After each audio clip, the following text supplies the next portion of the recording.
As a small business owner, you may get confused about what accounting services you really need, especially for the place you are in your business right now. Now, what you might have needed when you first started might be different than what you need down the road. So I've come up with a concept that I'd like to introduce to you guys today, so it'll help you figure out what you need at what stage of your business, and it'll also help you understand a little bit better between what a bookkeeper does, what a CPA or a tax accountant does, and also what a small business CFO does. So we're going to get into that in just a second. Welcome back to the Clara CFO Group channel. This channel is here to help you succeed financially in your small business. So if that sounds good, please make sure you are subscribed to the channel and that you also have the little notification bell clicked as well so that you'll be notified whenever we have new videos. All right, so what I want to introduce to you guys today is a concept that I've come up with called the hierarchy of accounting needs. And I did not come up with this whole concept of a pyramid by myself. I actually leveraged what Abraham Maslow did with his hierarchy of needs. So he is the genius here. He came up with that. And if you ever want to go and check out what is the hierarchy of needs, that's more human needs, you can go and check that out if you aren't familiar with it. But essentially the concept is, as people grow, we need a higher level of things. And so it's very similar in a business. As a business grows, you kind of need the basics, but then as you get bigger and you have more complexity, you're going to need different things. So I want to talk to you about the hierarchy of accounting needs today, and I'm going to go ahead and show you a picture. So we can go ahead and show this picture. This is a graphic that we created, and it looks very similar to the Maslow's hierarchy of needs. We've got a couple extra segments in here, and we're going to stop talking about Maslow because that's a whole study of human development, and we're going to focus right now on accounting. So as you'll see on the left-hand side, there is a line that says from less complex all the way up to more complex. And the concepts here are that we need to start at the bottom and build a foundation. And what I have determined is one of the very first things that every small business owner needs to do is they need to have some type of bookkeeping in place.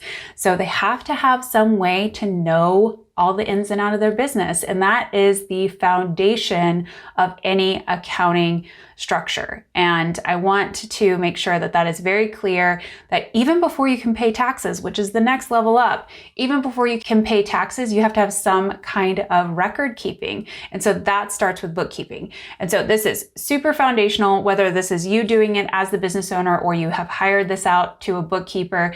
This is a critical step. And it is basically like breathing and getting food and water in your business. You need to have some basic accounting, okay? And you need to be able to have some way to record the transactions in your business. And a bookkeeper can do this for you. Some people have their CPA firm or their CPA doing this. And then some people might have, maybe just a trusted individual who understands bookkeeping doing this for your business.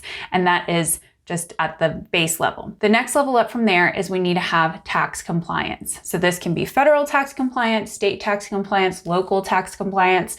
But anytime you're generating money and you're doing things and you're having activity in a business, you're going to have some tax liability. So that's the next level up from there, because you can, if you were really not doing a whole lot of volume, there could be some situations where you probably aren't triggering any tax compliance just yet. I mean, we're talking about a couple $100s here.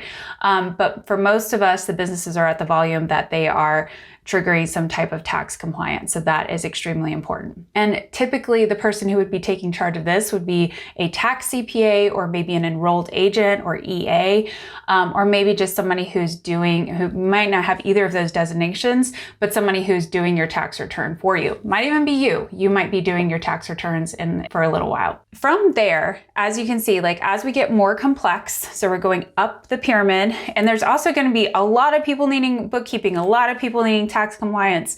And then, you can see as the pyramid goes up, fewer and fewer people are going to need some of these things because they're just not doing enough activity to make it make a lot of sense to be investing in this stuff.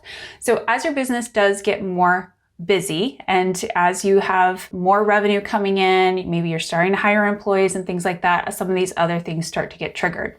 Now, we would say that your financial statements and getting financial statements and reports is kind of the next thing, that you are getting financial statements. Now, if your bookkeeping is being done, you can probably go and pull financial statements at that point in time, which is great. And I highly recommend that you do. And this might be a bookkeeper who can produce that stuff for you.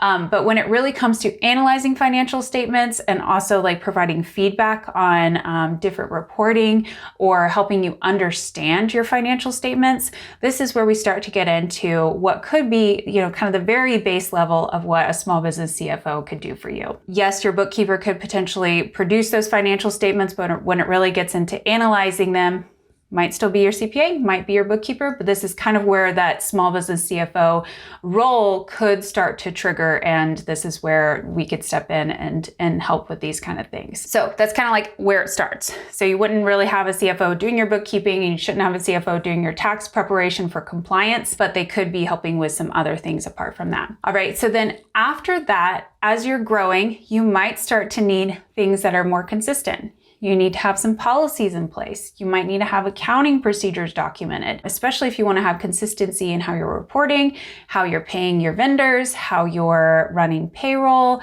This starts to be where you are having volume and you need to start creating efficiency in the accounting space. And so you need to have policies and procedures in your accounting operations. Okay. And that's where where accounting operations starts to become like a bigger deal because you need to have that consistency. A small business CFO can help you with those types of things, establishing policies and procedures in your accounting operations. From there, you're starting to get bigger and you're going to start to say, hey, I need to start really managing to my finances. I'm paying attention to my financial reports. I'm understanding more like what numbers I need to be paying attention to. So this is where you might be starting to recognize and identify key performance indicators, understanding metrics that are super important. And we did have a video just kind of introducing KPIs that I'll try to put up here somewhere, maybe on this side, but identifying KPIs and starting to manage to them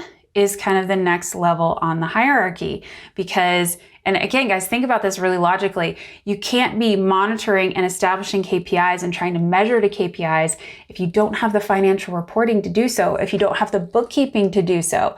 And if you're not being tax compliant, that means that maybe, the IRS is going to come and shut you down. So this is why this is a hierarchy. You have to build on these things.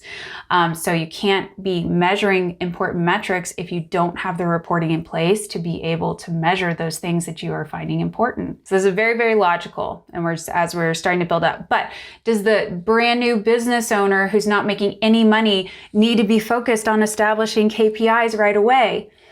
No, they just need to go make some money and make sure that they're paying their taxes on it. And then they can start figuring out how to get more strategic with their finances as they grow. Okay. So after you've established KPIs and you're starting to understand which levers you need to pull in your business to change things, we start to get into profit optimization. And this is where we can say, okay, we understand how the whole business is working. We understand the operations. Where are the inefficiencies? Where can we save money? Where can we produce a little bit more efficiency to create additional dollars for us? Is there pricing problems? Are there expense problems? What in the equation needs to start to be tweaked in order to increase profit? And so profit optimization is one of my favorite tasks as a small business CFO because we can really look at the whole picture of the business and say, okay, if this went up and this went down and we saved a little bit of time here and we did this and we did that, we would have an overall big increase in profit. And this is kind of where it starts to get really fun, in my opinion. After that, and kind of in conjunction as well, is we really get into strategic planning and decision making. And so when we can see the whole picture of the business and we can understand everything that's happening from an operational perspective, we know how the numbers are working, we understand the drivers of when we do this, it means this, or when we hire another employee, we know the financial impact. When we open up a new business location, we understand the financial impact. We know what we need to drive from a marketing perspective in order to support our overhead. When we can start to see the way that the whole business works and has and plays against each other, we can start really assisting the business owner and making really strategic financial decisions.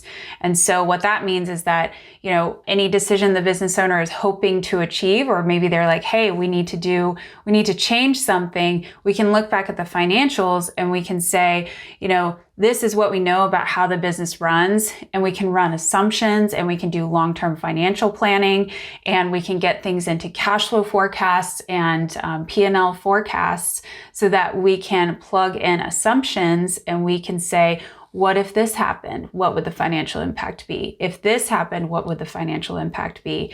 And we can help support the business owner in making really strategic financial decisions. So I hope this visual is really helpful to you in understanding where you need to go next. And, don't skip over into strategic financial planning if you don't even have a bookkeeping system in place.